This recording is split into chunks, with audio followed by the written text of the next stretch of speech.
Namaste and welcome to Kiki and Kivitz Life After Lockup podcast. Mary's background says love after lockup, but that's just a lie because we are here to talk about life after lockup. And for those of you who have just arrived here from Mars, let me just put it to you this way. What we're talking about are people who get out of jail and then live after getting out of lockup. That's all. Yes.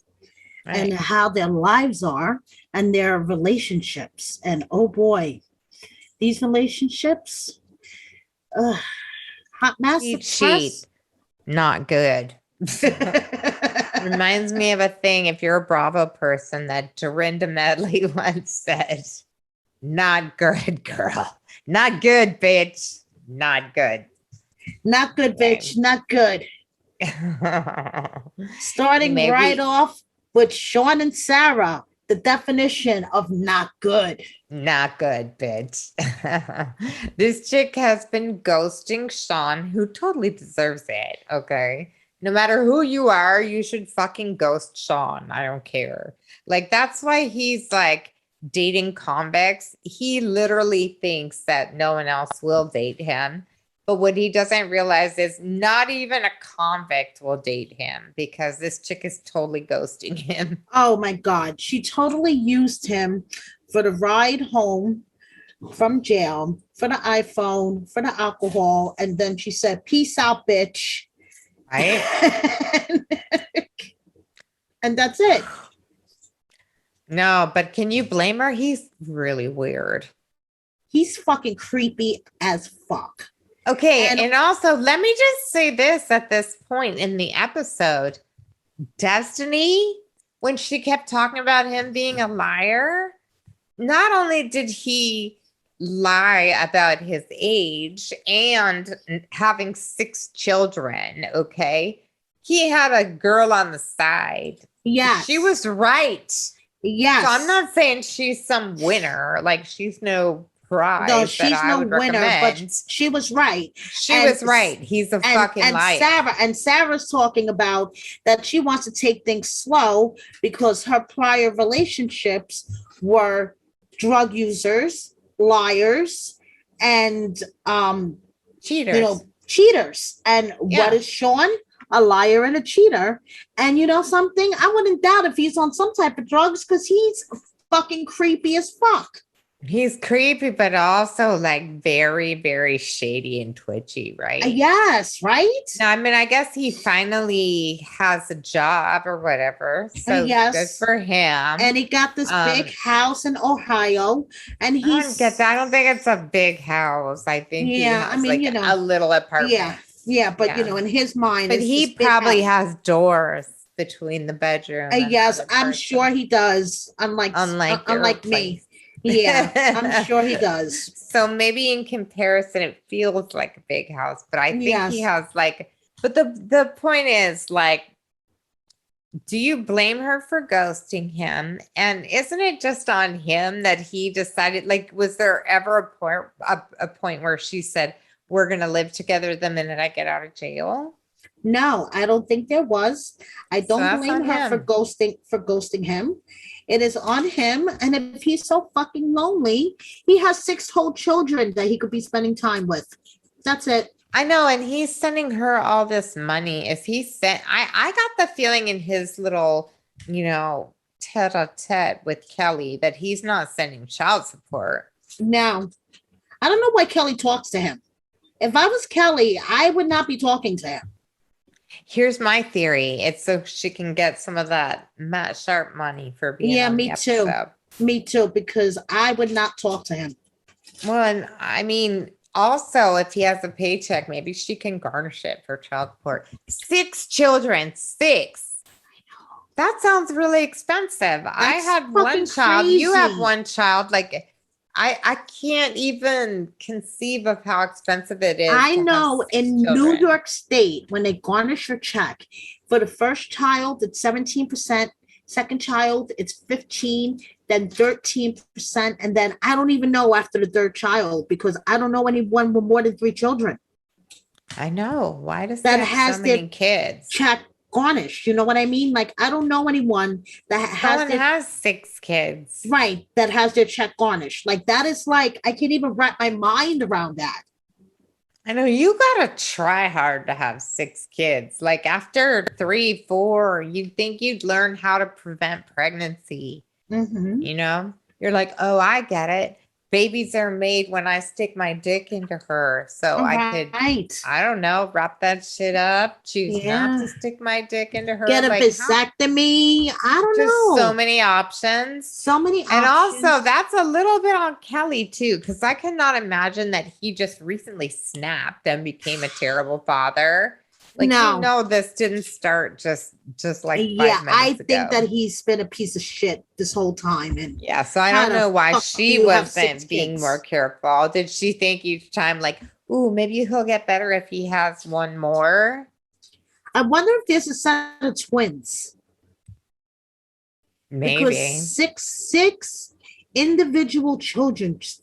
You know what I mean, Brianna? Like 6. You gotta try. Individual pregnancies just sound like a fucking lot. I know. I don't know. There has to be a set of twins thrown in there somewhere. I do not know. Anyway, who fucking cares? They all deserve each other. Yes, Meanwhile, they do. Stan and Lisa also deserve each other. I'm gonna say, speaking of a couple that deserves each other. You, right? Those two are disgusting. I don't even understand it. All I have to say is hashtag save Samuel once again. And that fucking weave. Oh my God, Brianna, what Lord is have up with that mercy. fucking weave? No words. I just have no words. No words. I mean, it just gets more disgusting as the episodes go on. And she still has that fucking weave. If you look on her No. Facebook, yes. So it wasn't just because her hair was so short that was the best she could do or whatever? No, she still has that fucking weave. Is it a weave? Maybe that's one of the wigs. I don't know what the fuck. I don't know, but it's hideous. She has. It is hideous. Yeah. But so this is an interesting episode between these guys, right? Because finally some stuff is revealed. First of all, she's very concerned that Stan is cheating, which who fucking cares? She's busy cheating on him. So why not like let him stay busy with his other hoes in the background or whatever. Right. And Stan did not realize that they were exclusive, which cracked me the fuck up. They're living together. Like what? How is that a thing? We never had that conversation. We never had that conversation whether you wanted to be exclusive. Yeah, this reminds me of my work editing people at work where I'm always like, I feel like this is implied and you don't have to say it. Well, this is also implied. Like, once you move in together, you assume you're not doing it with other people. I mean, oh my God. You know, DM us if we're wrong or whatever. Right. Yeah, please let me know if I'm wrong. But and he's got pictures of his exes multiple over the fireplace. What is that? That? He's like, oh, they're just reminding me of the great memories I had. I'm like, what the fuck? I don't know. I thought it was very freaking bizarre. And like, who are these people? Because we find out later they go to church together and apparently they met on a site where people pay for sex. So are these his other hoes that he literally paid for sex? Yes, those are probably his other hoes, first of all. And second of all, I am surprised that church didn't fucking blow up into flames when they walked in there. And I felt so bad for that pastor. He was just sitting there like, this is not in my job description. Why do I have to listen to this? He kept a straight face, though. Yeah, he did. He did keep a straight face, especially when Lisa was like, not in clergy. Imagine me doing that job. I'd be all, oh, I know, right? Like, what? The fuck out of here. Especially when Lisa said, I have the messages. When Stan tried to deny it, Lisa was like, I have the messages. He's like, well, I don't know about that. Okay. And everyone else is like, of course, because how would that have happened? She just voluntarily got with his ass. Come on now. So, Lisa's really sad because now there's two different versions of Stan. Because apparently the Stan that she met while she was in prison was kind, compassionate, and spiritual. He was so spiritual. Yeah, Stan with the freaking straitjacket is apparently very religious. I don't get it, Brianna.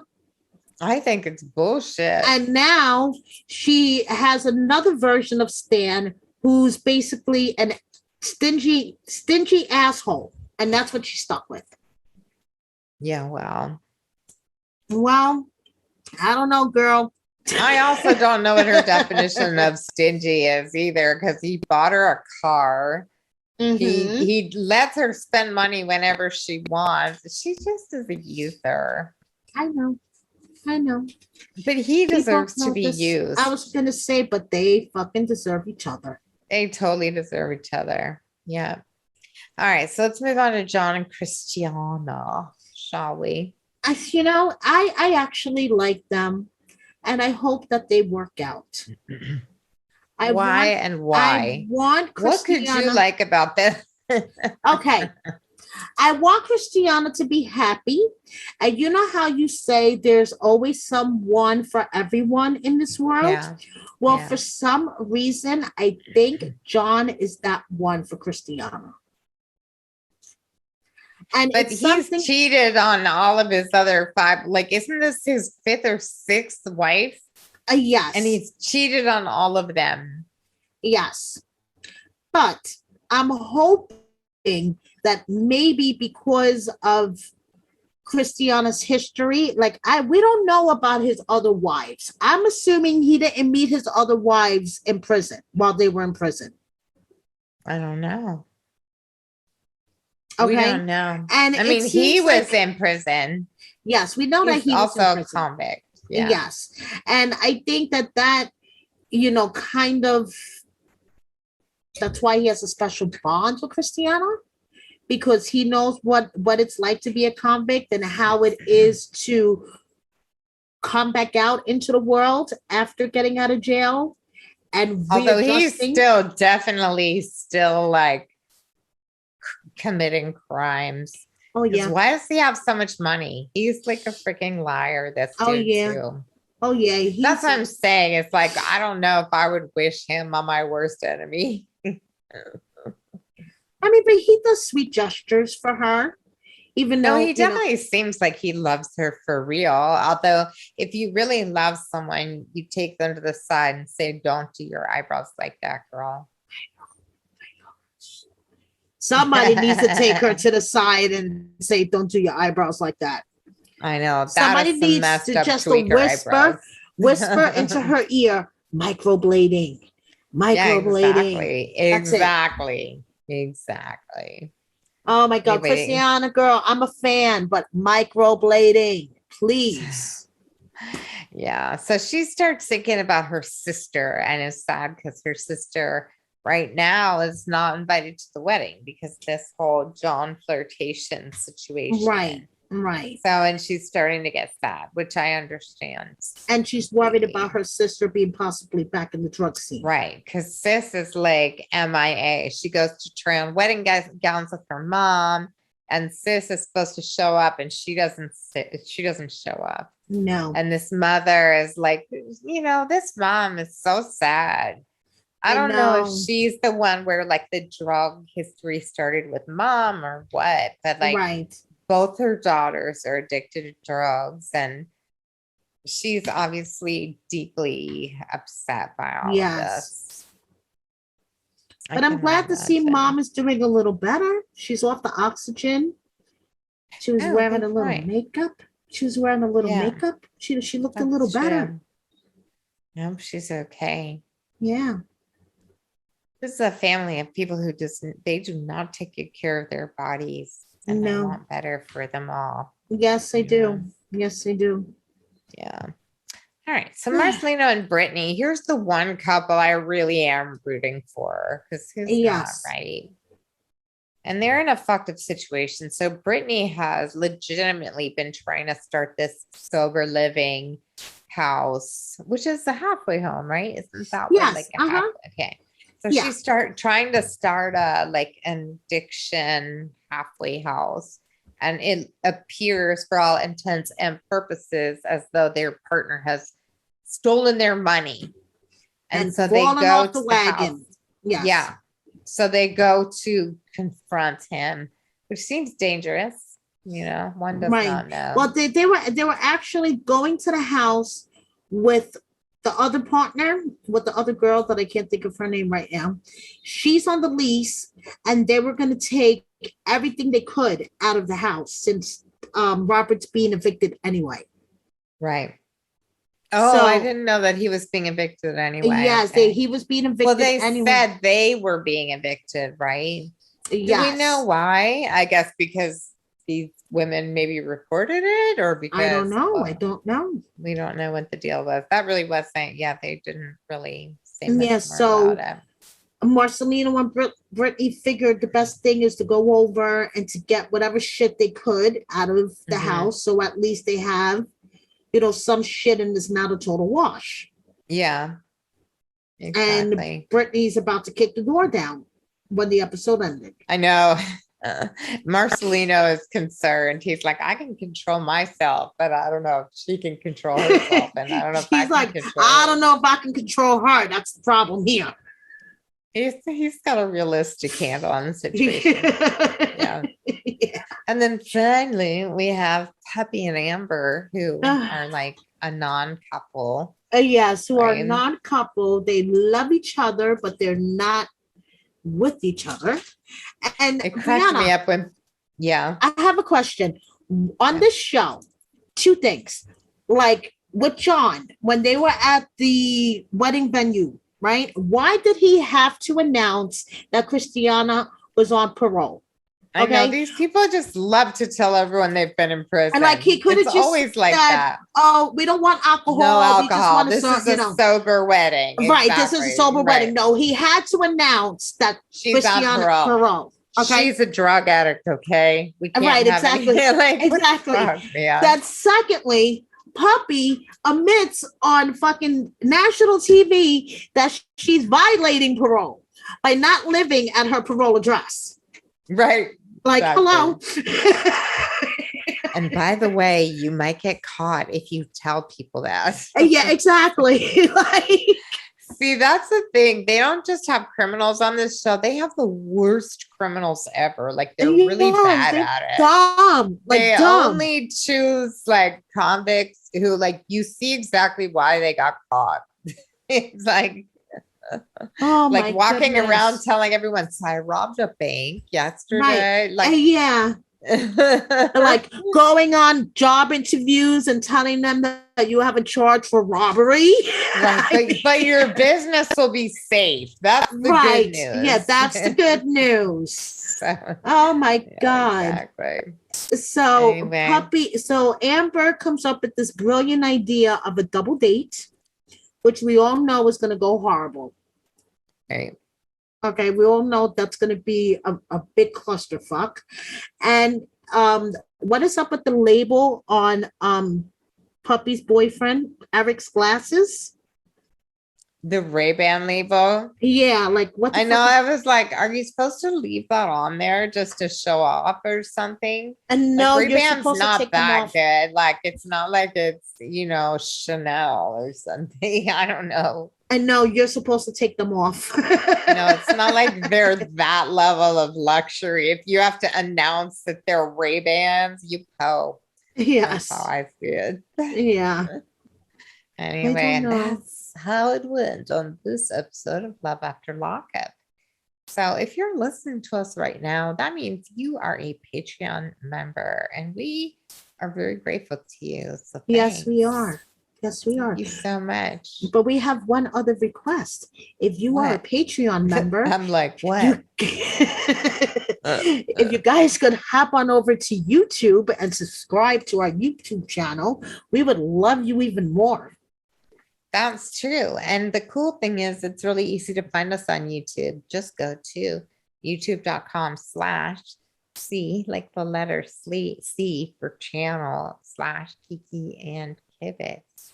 Then you can check out our Survivor, our Survivor Live podcast, very exciting, and also our 90 Day Fiance podcast. Yes. So we hope to see you there. And have a great week, everybody. And we will see you back here next time. Bye. Bye.